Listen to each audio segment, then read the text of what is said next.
नमस्कार, Shekhawati education channel पे आपका स्वागत है। हमारा संविधान टॉपिक चल रहा था जिसमें हमने संविधान सभा और संविधान निर्माण पढ़ लिया था।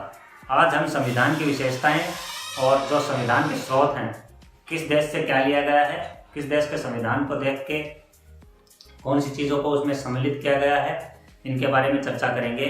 तो सबसे पहले हम जो संविधान की विशेषताएं हैं उनके बारे में चर्चा कर लेते हैं। हमारे संविधान की विशेषताओं में पहला है संसदीय शासन प्रणाली। संसदीय शासन प्रणाली। संसदीय शासन प्रणाली से क्या अर्थ है कि संसदीय शासन प्रणाली जहां होती है वहां राज्य का प्रधान और सरकार का प्रधान, यह दोनों अलग अलग होते हैं, इनका प्रधान अलग अलग होता है। सरकार का प्रधान प्रधानमंत्री होता है और राज्य का प्रधान राष्ट्रपति होता है। राज्य शब्द देख के आप इससे आइडिया ये मत लगाइए कि राजस्थान होगा, मध्य प्रदेश होगा, यह राज्य नहीं है। हमारे संविधान में दो जगह राज्यों की परिभाषा दी गई है। एक भाग 3 में दी गई है, अनुच्छेद 12 के अंदर, अनुच्छेद 12 में दी गई है, और एक भाग 6 में राज्य की परिभाषा दी गई है। भाग 12 में जो राज्य की परिभाषा दी गई है वह राज्य राष्ट्र से ले सकते हैं उस राज्य का से, और भाग 6 में जो दी गई है वह राज्य स्टेट, जो राजस्थान, पंजाब, हरियाणा, उत्तर प्रदेश आदि राज्य हैं, उनकी परिभाषा भाग 6 के अंदर है। तो राज्य का प्रधान और सरकार का प्रधान जहां अलग अलग होता है वहां कौन सी प्रणाली होती है? संसदीय शासन प्रणाली होती है। तो पहली विशेषता हमारी हो गई संसदीय शासन प्रणाली। इसके बाद हमारी दूसरी जो विशेषता है वह है संविधान की सर्वोच्चता। दूसरी विशेषता है संविधान की सर्वोच्चता।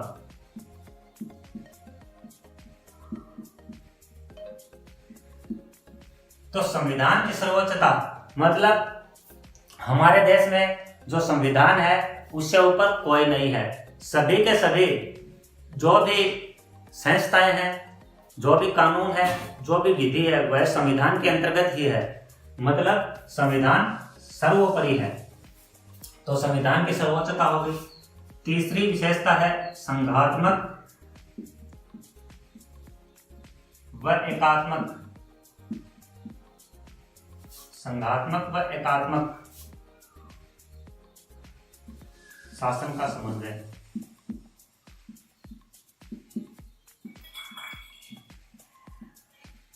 ध्यान दीजिएगा, तीसरी विशेषता हमारी संघात्मक और एकात्मक शासन का समन्वय। हमें जो संघात्मक और एकात्मक शासन प्रणाली है उन दोनों का समन्वय हमारे संविधान में देखने को मिलता है। संघात्मक शासन से क्या मतलब है? संघात्मक शासन मतलब शक्तियों का विकेंद्रीकरण। संघ, राष्ट्र और जो राज्य है, देश और राज्यों के बीच शक्ति का विभाजन ही क्या है? संघात्मक है।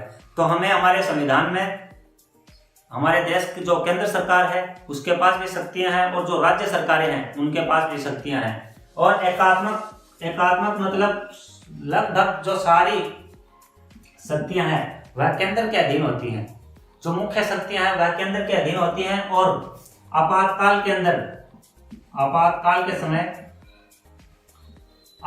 के समय सारी की सारी शक्तियां जो राज्यों को दी गई हैं वह केंद्र के अधीन आ जाती हैं। तो इससे हमें क्या देखने को मिलता है कि हमारे संविधान में संघात्मक व एकात्मक दोनों शासन का समन्वय है। दोनों ही जो शासन प्रणालियां उनका समन्वय हमें देखने को मिलता है। कुछ शक्तियां केंद्र को दी गई हैं, कुछ शक्तियां राज्यों को दी गई हैं। 3 सूचियां दी गई हैं, संघ सूची, राज्य सूची और समवर्ती सूची। इन तीनों में संघ सूची के लिए केंद्र के पास है सारे अधिकार, राज्य सूची के विषयों पर राज्यों के पास है, और समवर्ती सूची के पास दोनों के पास अधिकार है। समवर्ती सूची के जो विषय हैं उनके ऊपर कानून बनाने का। तो संघात्मक और एकात्मक शासन इस प्रकार से अलग अलग बंटवारा कर दिया, लेकिन जो समवर्ती सूची है उसके ऊपर अंतिम निर्णय किसका होता है? केंद्र सरकार का होता है। तो इस प्रकार से संघात्मक और एकात्मक जो शासन है उसका समन्वय हमें देखने को मिलता है। तो तीसरी विशेषता हमारी यह हो गई। चौथी विशेषता कठोर व लचीला संविधान।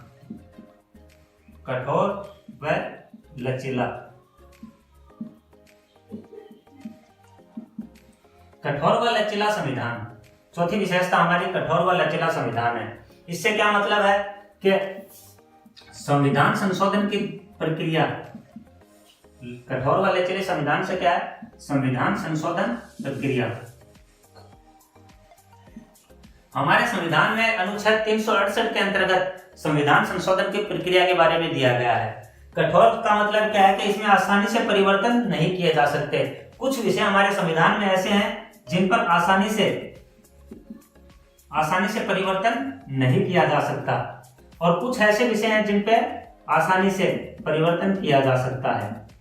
इसका आप ऐसे देख लीजिए, हमारे संविधान में कुछ विषय ऐसे हैं जिनके लिए विशेष बहुमत की आवश्यकता होती है, तो हमारा संविधान क्या हो गया, कठोर हो गया। और कुछ विषय ऐसे हैं जिनको साधारण बहुमत से भी बदला जा सकता है, तो यह लचीला हो गया। तो कठोर व लचीला संविधान मतलब संविधान संशोधन की प्रक्रियाएं कठोर व लचीली हैं। अगली जो विशेषता है वह है इकहरी नागरिकता।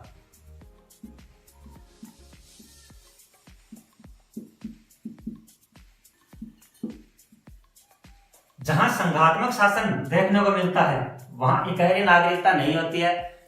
व्यक्तियों को, नागरिकों को एक राष्ट्र की नागरिकता प्राप्त होती है और दूसरी उनके राज्य की, लेकिन भारत के अंदर सिर्फ एक ही नागरिकता दी गई है, वह है भारत की नागरिकता। इस प्रकार इकहरी नागरिकता हमारे संविधान की विशेषता है। इसके बाद सार्वभौमिक वयस्क मताधिकार।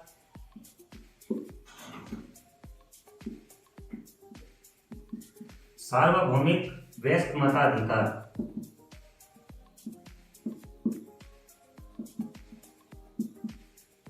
संविधान निर्माण के समय मताधिकार की आयु 21 वर्ष थी, लेकिन उसे संविधान संशोधन के द्वारा घटाकर 18 वर्ष कर दिया गया। तो वयस्क मताधिकार मतलब जिसने भी निर्धारित आयु पूरी कर ली है उसे मताधिकार प्राप्त होगा और सभी के मत का मूल्य समान होगा। यह भी सार्वभौमिक वयस्क मताधिकार है। तो हमारे संविधान में सार्वभौमिक वयस्क मताधिकार दिया गया है। तो इसकी एक विशेषता यह भी है, मताधिकार की आयु वर्तमान में 18 वर्ष निर्धारित की गई है। तो जो भी व्यक्ति 18 वर्ष की आयु प्राप्त कर लेता है उसे मताधिकार प्राप्त हो जाता है। इसके बाद जो अगली विशेषता है वो हमारी अगली विशेषता है स्वतंत्र न्यायपालिका। स्वतंत्र न्यायपालिका। स्वतंत्र न्यायपालिका से क्या है कि न्यायपालिका को स्वतंत्र रखा गया है। न्यायपालिका को व्यवस्थापिका व कार्यपालिका से अलग रखा गया है और न्यायपालिका निर्णय लेने में स्वतंत्र होती है, इसीलिए स्वतंत्र न्यायपालिका हमारे संविधान की एक विशेषता यह भी है। इसके बाद गणतंत्र, हमारे संविधान की एक विशेषता क्या है, गणतंत्र भी है। गणतंत्र मतलब राष्ट्र का जो सर्वोच्च पद होता है वह निर्वाचित हो, मतलब जहां देश का सर्वोच्च पद जनता द्वारा निर्वाचित हो। यहां लोकतंत्र व गणतंत्र को आप मिक्स मत कर देना। लोकतंत्र अलग है और गणतंत्र अलग है। गणतंत्र उसे कहते हैं जहां जो सर्वोच्च पद होता है वह जनता द्वारा निर्वाचित होना चाहिए। जो जनता द्वारा सर्वोच्च पद चुना जाता है, जनता द्वारा चुना जाता है। हमारे यहाँ राष्ट्रपति का चुनाव होता है वह आनुवंशिक नहीं है। जहां आनुवंशिक होता है वहां राजतंत्र होता है। और गणतंत्र उसे कहते हैं जहां सर्वोच्च पद चुना जाता हो, जनता द्वारा निर्वाचित किया जाता हो, वह क्या है, गणतंत्र होता है। तो हमारे संविधान की विशेषता यह भी है क्योंकि हमारा जो राष्ट्रपति होता है वह जनता द्वारा अप्रत्यक्ष रूप से चुना जाता है। इसके बाद अगली विशेषता है पंथ निरपेक्षता।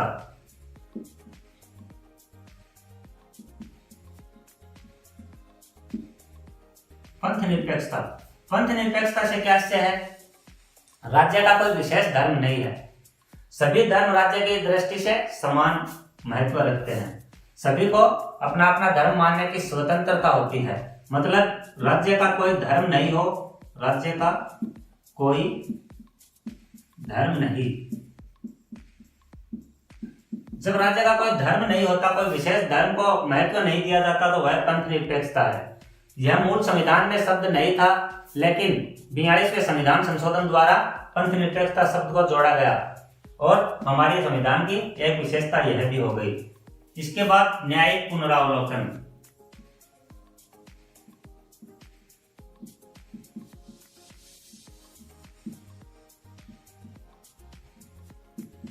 हमारे संविधान की सबसे अच्छी विशेषता न्यायिक पुनरावलोकन है। न्यायिक पुनरावलोकन से क्या है कि संसद द्वारा बनाए गए ऐसे कानून जो संविधान का उल्लंघन करते हों, संविधान का उल्लंघन करते हों,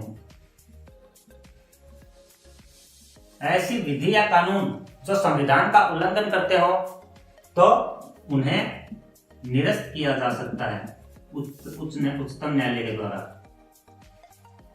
उन्हें निरस्त किया जा सकता है। यह न्यायिक पुनरावलोकन की शक्ति है हमारे सर्वोच्च न्यायालय की। न्यायिक पुनरावलोकन एक बार फिर सुन लीजिए। ऐसी विधि या कानून जो संविधान का उल्लंघन करते हो, तो वह उल्लंघन की सीमा तक क्या होंगे, निरस्त किए जा सकते हैं या अवैध घोषित किए जा सकते हैं। यह हमारे उच्चतम न्यायालय की क्या है, सुप्रीम कोर्ट की क्या है, न्यायिक पुनरावलोकन शक्ति है। और अगली जो विशेषता है वो है आपातकालीन उपबंध।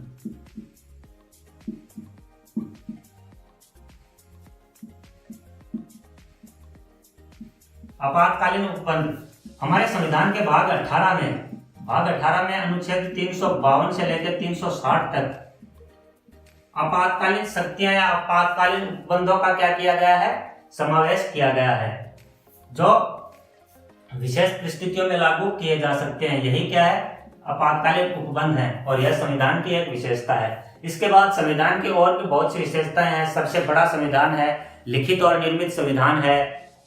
इसमें मूल कर्तव्य है, मूल अधिकार है, नीति निर्देशक तत्व है। यह सभी क्या है, संविधान की विशेषताएं हैं। हम एक एक करके इन सभी के बारे में जैसे जैसे आते जाएंगे, वैसे वैसे इनके बारे में विस्तार से चर्चा करते जाएंगे। तो सबसे बड़ा व लिखित संविधान, सबसे बड़ा व लिखित संविधान। इस प्रकार से और भी अन्य विशेषताएं हैं, जैसे मूल अधिकार। हमारे संविधान में मूल अधिकार हैं।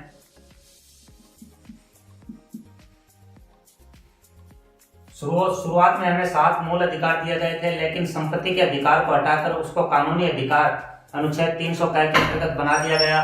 तो वर्तमान में हमारे पास 6 मूल अधिकार हैं। इसके अलावा भी नीति निर्देशक तत्व है, यह भी संविधान की एक विशेषता है।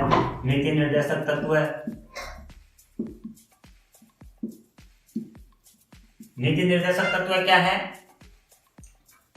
जो सरकार है उसके लिए आने वाले समय के अंदर किए जाने वाले कार्य हैं, उन्हें निर्देशित करती है कि यह कार्य लोक कल्याणकारी कार्य सरकार के द्वारा किए जाए। यह नीति निर्देशक तत्व है।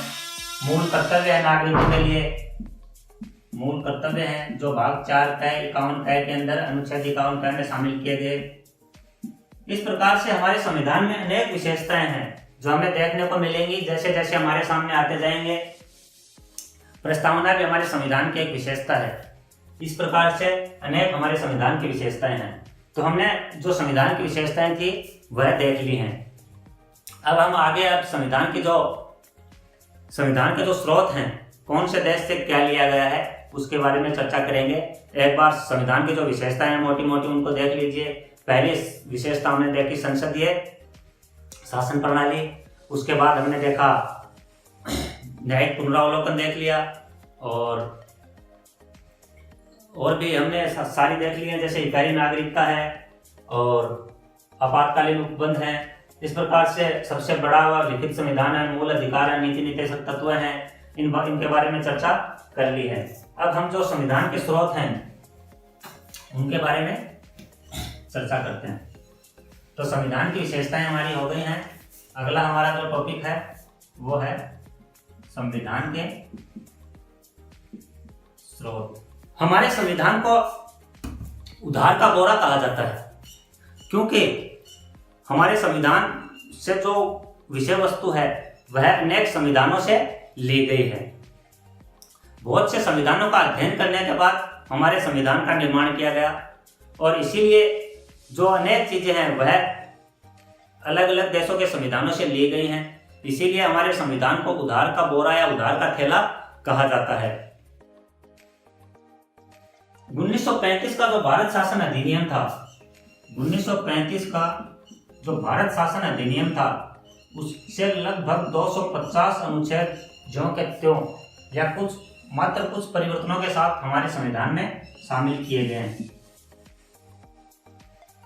ध्यान दीजिए, 1935 भारत शासन अधिनियम में से हमारे संविधान में कुल 395 अनुच्छेद हैं।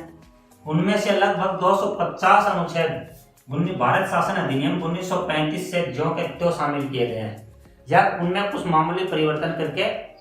तो भारत शासन अधिनियम 1935 का क्या है, फोटोकॉपी बोल हम इसे सकते हैं। अब आइए हम एक एक करके जो संविधान के स्रोत हैं वह प्रत्येक देश के हिसाब से देख लेते हैं। सबसे पहले ब्रिटेन के संविधान से। ब्रिटेन के संविधान से कौन कौन से जो विषय हैं या कौन कौन से उपबंध लिए गए हैं, तो आप देखिए। पहला क्या लिया गया है, संसदात्मक शासन प्रणाली।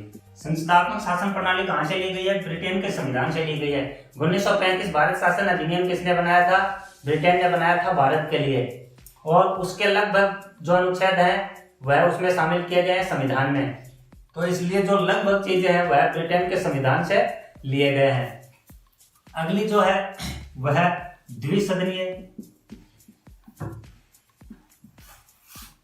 द्विसदनीय व्यवस्थापिका। द्विसदनीय व्यवस्थापिका हमारी जो संसद है उसमें 2 सदन है, राज्यसभा और लोकसभा। वह व्यवस्था कहां से ली गई है, ब्रिटेन के संविधान से ली गई है। इसके बाद इकहरी नागरिकता। इकहरी नागरिकता यह भी ब्रिटेन के संविधान से ली गई है। इकहरी नागरिकता हमारे अभी हमने संविधान की विशेषताओं में देखा कि हमारे जो है इकहरी नागरिकता है, मतलब भारत की ही नागरिकता उसे प्राप्त है, राज्यों की नागरिकता हमारे यहाँ प्राप्त नहीं है। यह इकहरी नागरिकता कहां से ली गई है, ब्रिटेन के संविधान से ली गई है। अगली जो विशेषता वह है विधि निर्माण की प्रक्रिया।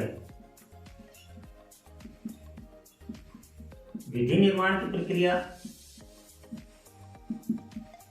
ब्रिटेन के संविधान से ली गई है। विधि के समक्ष समानता।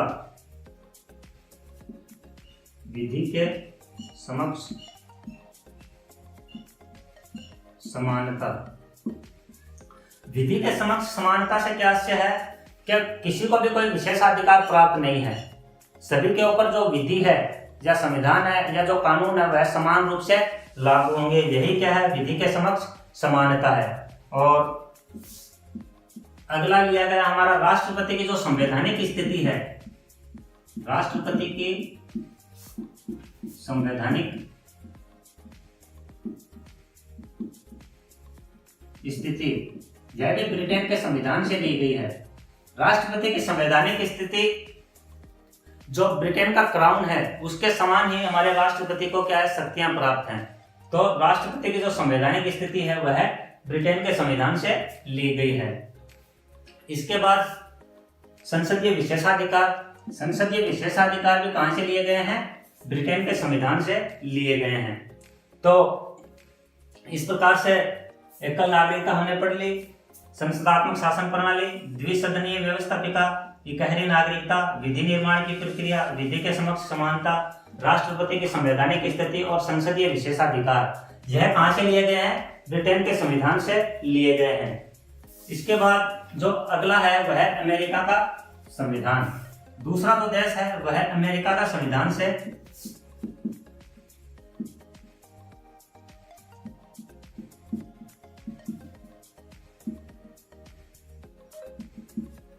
अमेरिका के संविधान से क्या क्या लिया गया है? तो मूल अधिकार,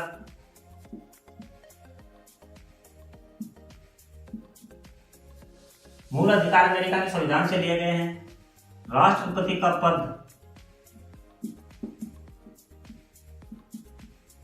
राष्ट्रपति का पद, सर्वोच्च न्यायपालिका,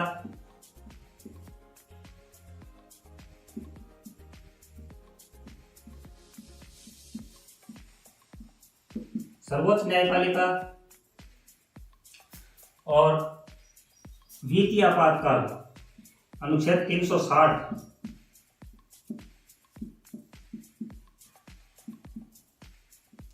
वित्तीय आपातकाल लिया गया है। और राष्ट्रपति के ऊपर महाभियोग और छठा न्यायाधीशों को पद से हटाने की प्रक्रिया।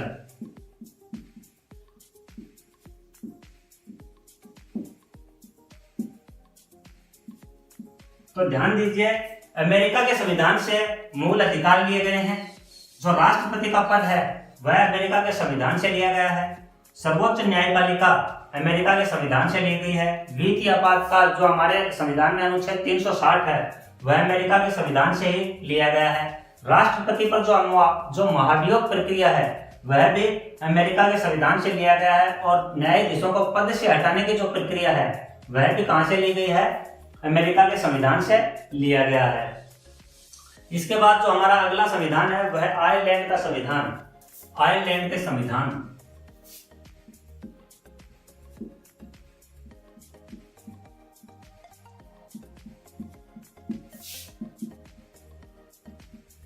आयरलैंड के संविधान से क्या क्या लिया गया है? तो पहला नीति निर्देशक तत्व, नीति निर्देशक तत्व भाग 4 के अंदर जो नीति निर्देशक तत्व शामिल किए गए हैं वह आयरलैंड के संविधान से लिए गए हैं। दूसरा, जो राज्यसभा के सदस्यों का जो मनोनयन किया जाता है, मनोनयन,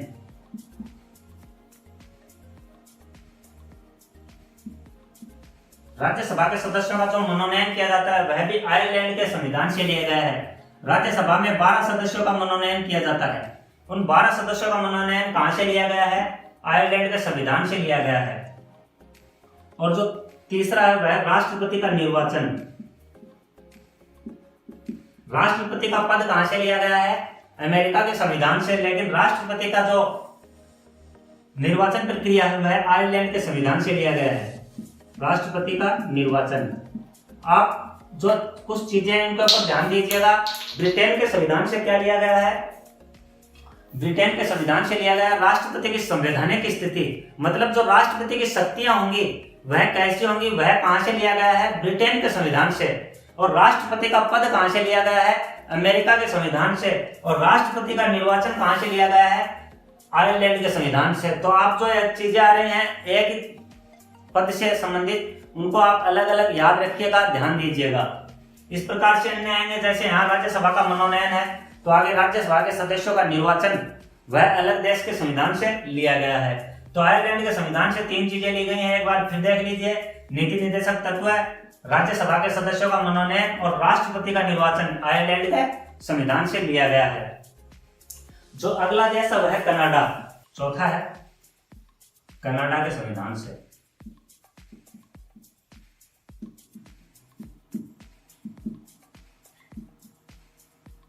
कनाडा के संविधान से क्या क्या लिया गया है? ध्यान दीजिए। सबसे पहले तो मजबूत केंद्र वाली संघीय प्रणाली, मजबूत केंद्र वाली संघीय प्रणाली।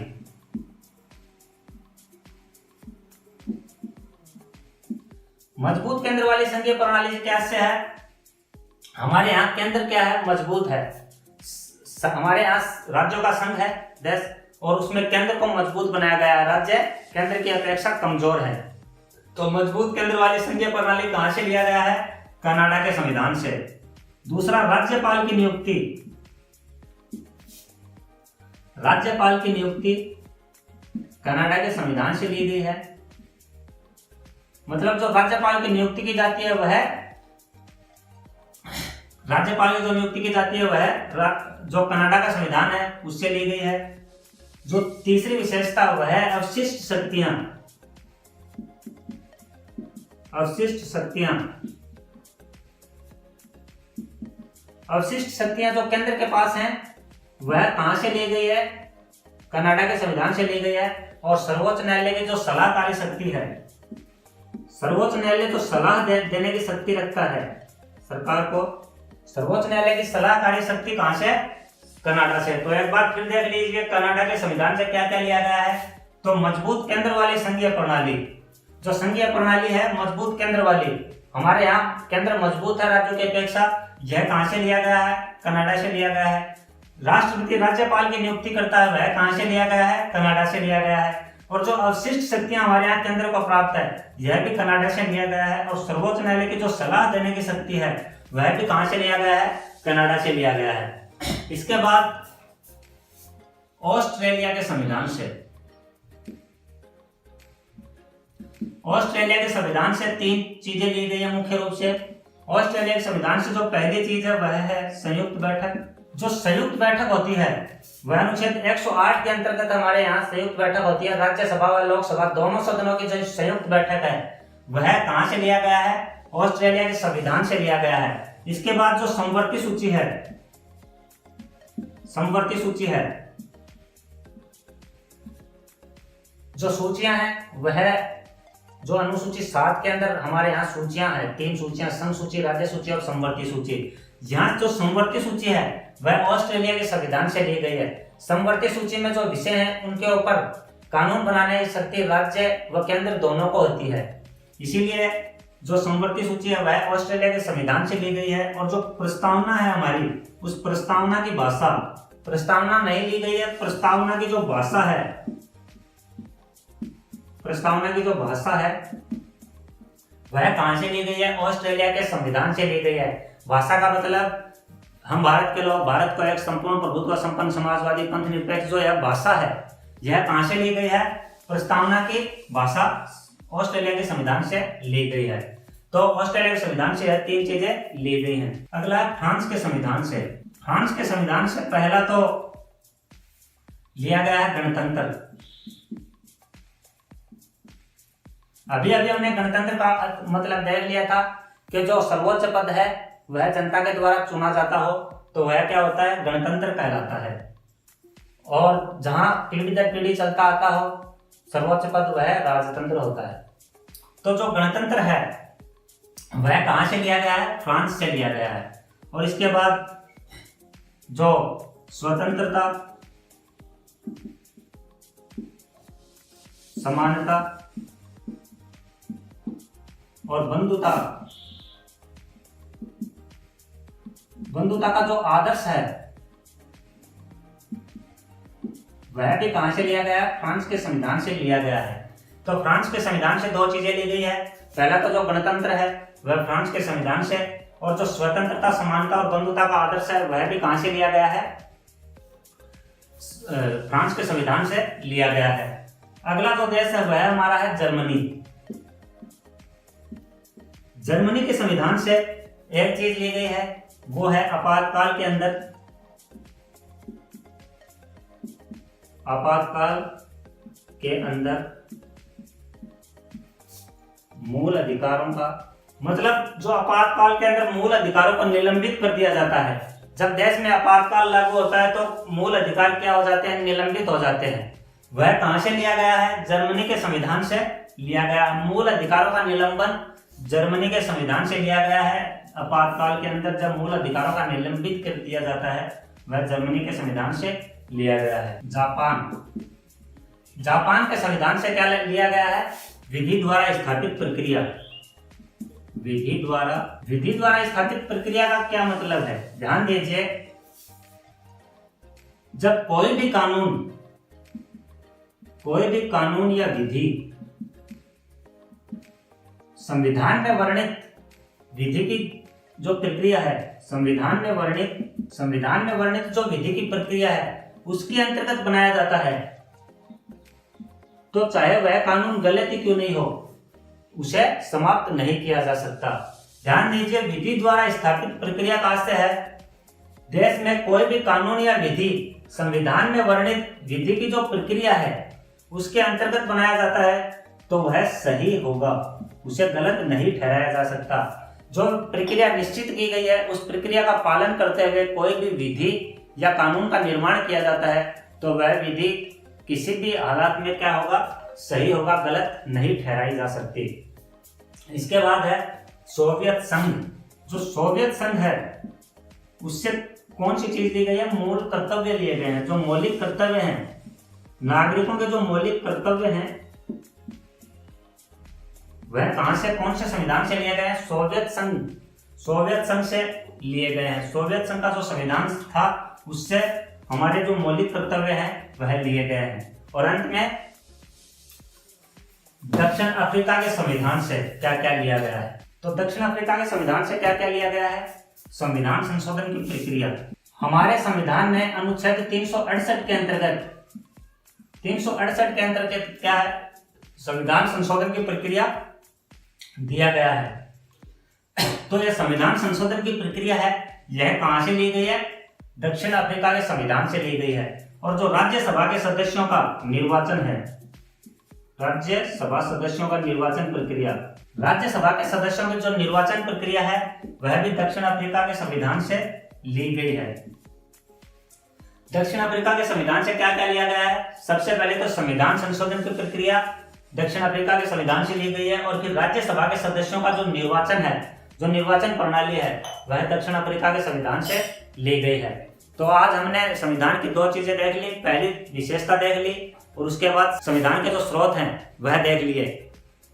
तो इस प्रकार से आज हमने जो दोनों चीजें देख ली, अब आगे जो अगली क्लास है उसमें हम संविधान की जो प्रस्तावना है उसका बारे में चर्चा करेंगे। तो आज के लिए इतना ही, धन्यवाद।